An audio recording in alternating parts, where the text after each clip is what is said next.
yow lan mooy sa personal perspective si loolu.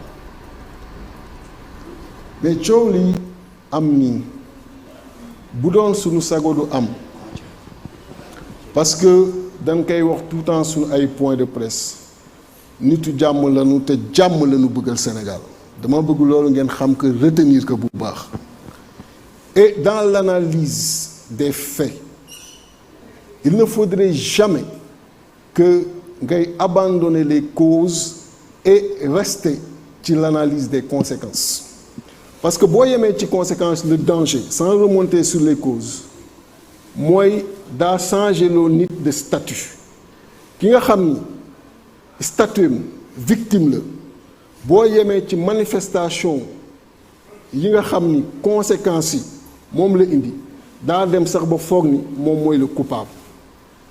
L'opposition est victime des pratiques du président Macky Sall. Pourquoi l'opposition est victime des pratiques du président Macky Sall? Moi, moo ñëw en 2012 déjà ni day écarter ay candidats.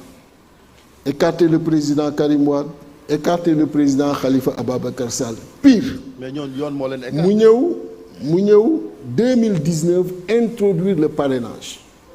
Alors que la participation aux élections yéen ñëpp xam ngeen ko dañ ko war faciliter la participation aux élections nga xam ni dafay contribuer ci la respiration démocratique waroo jël ay dispositions yi nga xam ni da koy rendre difficile mais le président bi mu ñëwee ba tey différemment ak ñi ko précédé ñoom ñëpp mu éliminer leen par le parrainage.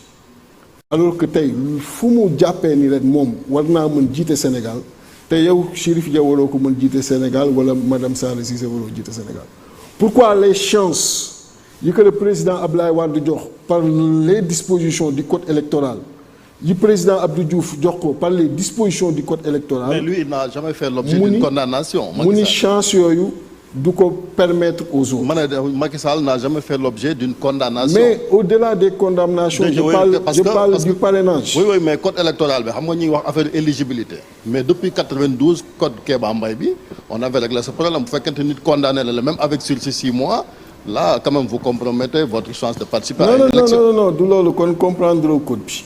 Ah si. Da ci dugal le statut d'électeur. Waaw looloo ci yow. mais foofu mooy problème bi mais condamnation avec sursis moom depuis 92 non foofu mooy problème bi yëpp c'est-à-dire que le statut d'électeur bi mu dugal parce que dafa naan boo nekkul électeur tu n'es pas éligible. maanaam boo nekkul ci biir fichier bi mënoo nekk. voilà donc loolu la ci dugal moo tax mu def le lien buy indi l'inéligibilité sur beaucoup de candidats mais loolu c'est une chose j'ai parlé d'une chose la deuxième chose que j'ai dite mooy le parrainage bi mu introduire. Le parrainage en 2012 n'existait pas. En 2012, on avait 14 candidats à l'élection présidentielle. En 2007, on avait 15 candidats à l'élection présidentielle. En 2000, on avait 8 candidats à l'élection présidentielle.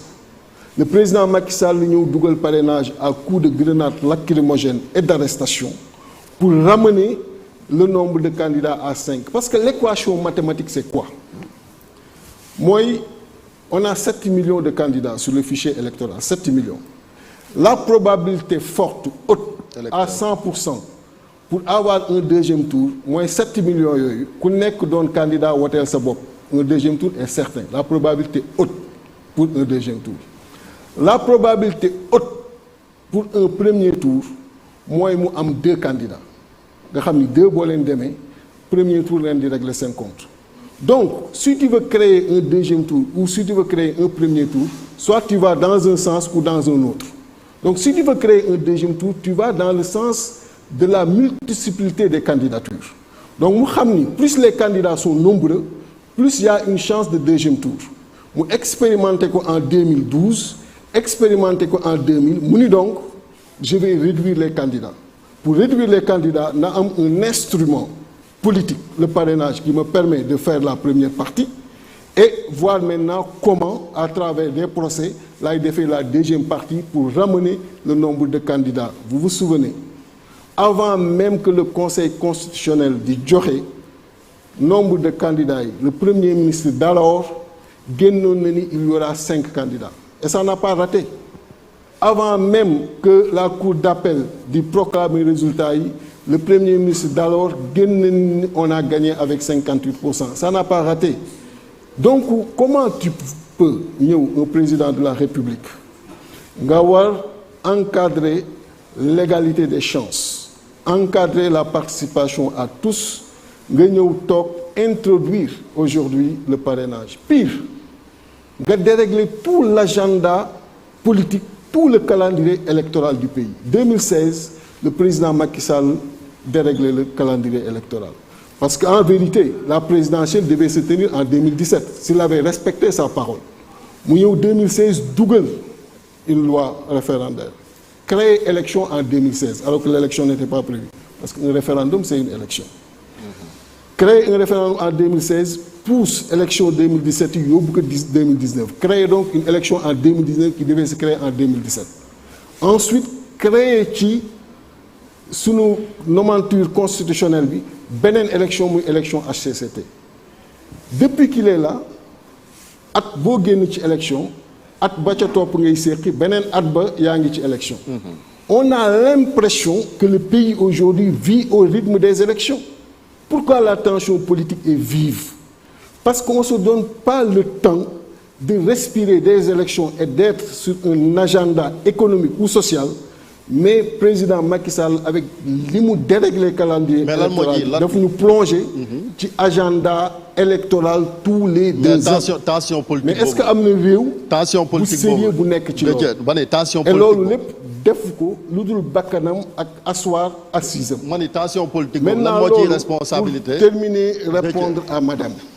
ñu ñëw ci tension politique. Donc ce qui se passe bu leen fàtte cause yi parce que boo fàttee cause yi ñëw ci conséquences yi ñi nga xam ne ñooy victime mën nga leen présenter comme coupable. C'est-à-dire que bu fekkee ni tous les jours da nga nekk en face d'un président qui ne fait rien d'autre que jéem nasaxal opposition bi assumer ko parce que quand il dit dinaa réduire l'opposition à sa plus simple valeur kooku lu mu assumer la mu wax que nga dégg ko ma dégg ko tous les jours mu poser les actes vers ça ñun on n'a pas d'armes, on n'a rien du tout. Vous avez la rue, on n'a rien du tout. Qu'est-ce qu'on peut faire? Oui, mais on monsieur, est dans monsieur la Fall. rue pour résister de façon pacifique. Parce que ku génn woo dara, ça dit que tu résistes de façon pacifique. mais li ma bëggoon monsieur Fall. li ko waral xeex boobu ak xuloo boobu li ko waral mooy mu arrêté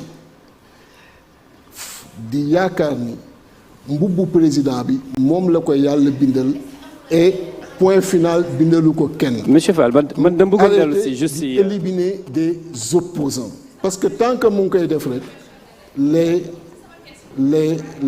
les opposants lui feront face.